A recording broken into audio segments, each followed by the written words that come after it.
Hey, welcome to A Foreigner in the Philippines. Got something in my eye there.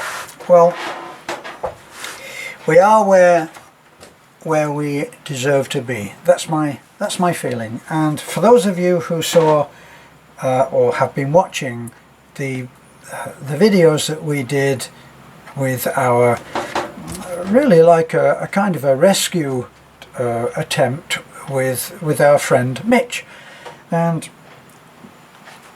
our friend Mitch is selling his farm, which there are videos for, and there's no need for me to go into any of the details there, but we tried to, all of us, the three men that went there, it ended up 6 of us who were actually sincerely trying to help. And Mitch, like many people, like all 3 of us, is in a tough spot. Now, the rest of us are not in a tough spot. That's not what I'm trying to say. The rest of us have been there. We've all been in some very tough places, like most people. I've been in a situation in Fort Myers where I've lost everything, and then sold up the few things that I had, and those things that I couldn't sell. It was a bitter pill that I gave away, tons of stuff that I simply couldn't sell in the time that I'd allowed myself to do it. And that really is where Mitch is, in a way. Brian also told the same story, which if you've heard, if you've watched the video, you'll know. Michael said same thing. So many men have been through a tough divorce and pretty well lost everything. I always say the American divorce is everything is divided straight down the middle, 90-10, with no secrets about who is the 10 and who is the 90. Yes, darling. Are you're going to bed? I'm gonna have one. Good night, honey. So anyway, it made me think about the fact that the other side of The Wish, most people have seen The Wish because it promised that you could have everything now. If you could just get your wish formatted in the right way, you could have everything that you want. And so that led me to look in a little bit further into that, because in quantum mechanics, quantum science, not that I'm a great educated man, okay, so this is a layman's view of it, but you must formulate your wish the way that you want your life to be, in a way that it has pure intent. Now, pure intent, I mean, if you're wishing for this, then you wish for this, with no conditions. I am oversimplifying things, by the way. You are putting out to the universe, to the infinite, to God, to the Lord, to Jesus Christ, to Mary, whoever it is that whatever form the Supreme Being is for you, you're putting that wish out, and you're sending it out into the universe. Now, it has to go with pure intent, and if it doesn't go with pure intent, it will come back, and it will come back in a duplicate of the form that you sent it out there. So if you're one of those people who is in a terrible place, like Mitch is at the moment, you're likely to put out a wish, a prayer, that is not pure intent. It will have surrounding it conditions. And let's face it, if you're praying to God, there are many prayers to God, the Lord, that say, thank you for not giving me what I want, but instead giving me what I need.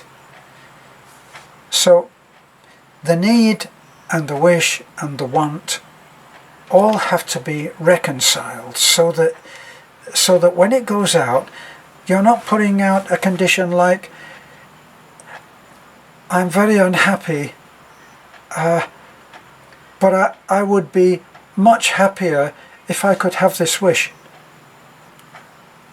Now, what's that gone out to the universe as? Well, it's gone out, it's conditional. And it's conditional on the universe providing you with exactly what you want. And ironically, that's exactly what the universe will provide you with. Exactly what you wanted. But with all of the peripheries surrounding the wish. And you were only aware of the wish, but all of those other little things that you surrounded it with also are going out, and they're attached. And the universe, or God, will give you what you prayed for earnestly, but it will be as pure as the wish or the prayer that you sent out. Now, I've given this example once before, but it does illustrate what I'm trying to say. A friend of mine who was an honest man, a good man, a hard worker, and a good carpenter. This is in California. And we were talking once. Now his situation was that he wasn't getting a lot of work, but he had met this woman who had a house next door to the one that she lived in. And she owned the house, but it was in a shambles. So they reached a deal where he would live in the house, but he would do the work that was needed on the house. So there he was living on a building site. Didn't really have a proper bathroom. It had a toilet, but as far as a bathroom goes, certainly a little bit like Filipino style, a bucket over the head. And so we were talking about this thing of getting what you want, because the other side of getting what you want is, what do you feel you deserve? Because our self-esteem is such that it's also tied up to our conscience. Our Jiminy Cricket, if you think about Pinocchio didn't have a conscience, so the beautiful fairy said to him, we need to give you a conscience. And Jiminy Cricket piped up and said, I could be his conscience. I'll remind him when he's not doing the right thing.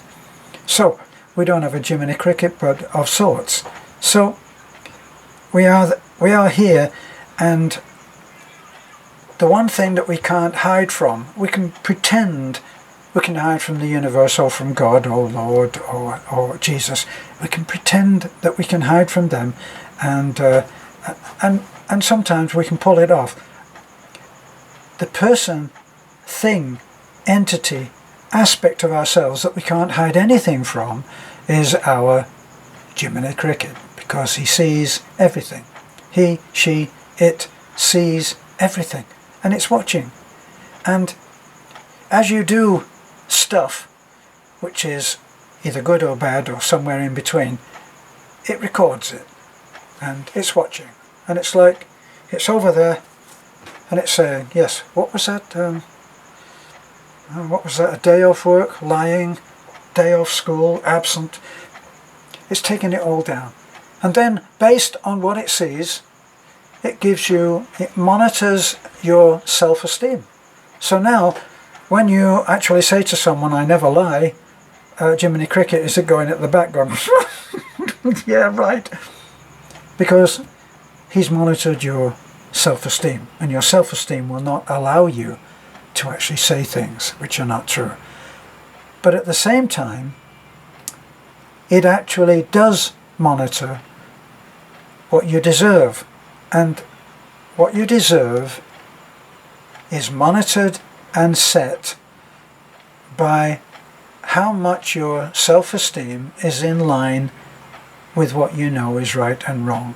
Now the thing is, there's no point in talking about in these terms to someone like, say, Al Capone, who was one of the world's biggest, most villainous killers, and all of that. We know these stories. Because his sense of right and wrong was so far out of whack that when he killed somebody, he actually believed that that was the right thing to do. So we're not going to talk about Al. We're going to leave Al over there. What we're going to talk about is the you and me of society, who are struggling, hopefully, to do the right thing, and sometimes we achieve it and sometimes we don't, and sometimes we fail other people, and sometimes we fail ourselves. And when we fail ourselves, we punish ourselves, or we correct ourselves by adjusting what we deserve. And I know it sounds very long-winded, and it is, but I tried to explain to my carpenter friend, this is how it works. He said, I think I deserve, to have a much better life than I've got. And so he hadn't really got the point. We're not talking about the up here that says you deserve. We're talking about actually into the heart, into the real soul of the person. That whole thing, the mind, everything, not just the brain telling you which finger to point and so on. And so I said to him, do you know what you deserve? I said, you get what you deserve. Now, do you know what you deserve? And he said, well, yeah. He said, I deserve to have a decent truck and to do decent work because I'm a good carpenter. I'm an honest man. I don't steal from people and so on. And he described a reasonable life. Now, I was a little bit ruthless here and had to give up halfway through, I admit. But I said, do you know, can I tell you what you deserve? Okay. So I said, you deserve to not have enough work, even though you're a good carpenter, to not live in a decent apartment and drive a not decent truck, and to not actually be earning money and to be worried about how you're going to put gas in your truck and how you're going to pay the power bill and stuff like that. That's what you did. He said, no, I don't agree with that. And he was offended. So I said, let me put it in my case, what I deserve. I deserve, and then I went into what I deserved, which wasn't so hard, and was not a whole lot more than them, but we did live, me and my son did get enough work to be able to pay our way in a fairly nice apartment, which we placed that in a great priority. I don't think we didn't have a car at the time. I was biking it and walking it everywhere. So that was evidently what we felt we deserved. And so the answer to the question, when you ask yourself, well, what do I really deserve? This is when you're talking about the wish and how you can have it all, you just have to wish for it. What do I really deserve? And to find the answer, you look at what you've got. Do you have a nice car?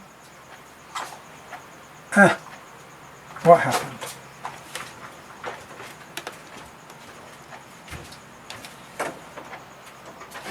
Unplug, darling. Oh well.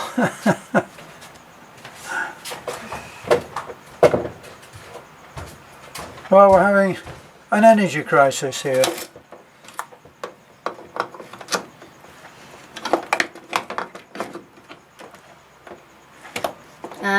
Because of that. Because of what, honey? This. Here's the technical reason. It's because of a bee. Well, I'm going to still try to continue. So if you want to know what you deserve, you ask yourself, what have I got? And as you look around and see what you've got, that's actually what you deserve. What you've actually got is what you have created for yourself in the past, in some of the actions that you did. Now, I tried to illustrate this with Beth the other day, and I held up my phone and I said, my phone has a flat bat. Why? Why has my phone got a flat bat? And she said, because you didn't charge it. Right, so something that I either did or neglected to do has led me to have a phone that has a flat bat, a flat battery. Now, it wasn't something that somebody across the road did. It wasn't my boss at work. It wasn't the pastor at church. It wasn't somebody that I passed in the road.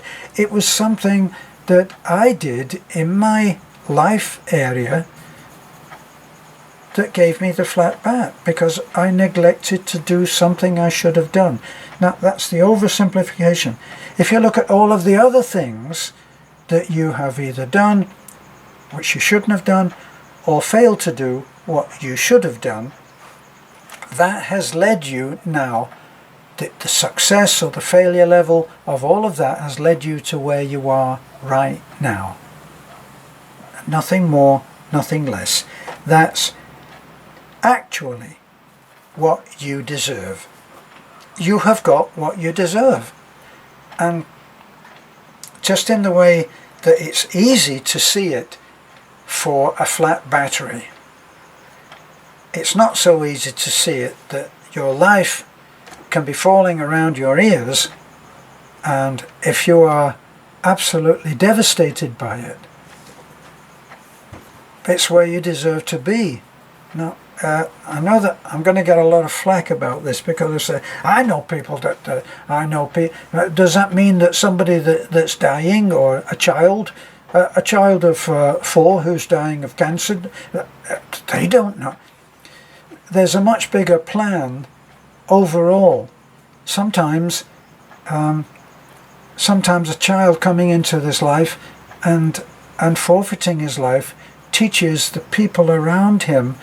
Talk to anybody that has lost a child to cancer or leukemia or anything like that, and the mark that that child left is incredible. People around never forget that child. And so in the grand order of things, that say God is in charge and does something where something happens and a person takes a part in that as if in a play, and they come down and they may teach people kindness, they may teach people compassion, they may teach people understanding, they may teach people that they are being none of these things, but it will all happen for a reason, and how you fit into that is of prime importance to how you can have the life that you want. I don't believe it's quite as simple as The Wish would have you know. Like you see in The Wish, you see a man and he's locking up his bike on a lamppost, and when he comes back, somebody's stolen it anyway, and that's the wish. Well, yes it is, but that's part of a much, much more profound map of the way that life is supposed to unfold for that person. So I hope this is of interest to you and sparks your interest to find out a little more, and I'll say good night. Bye bye for now.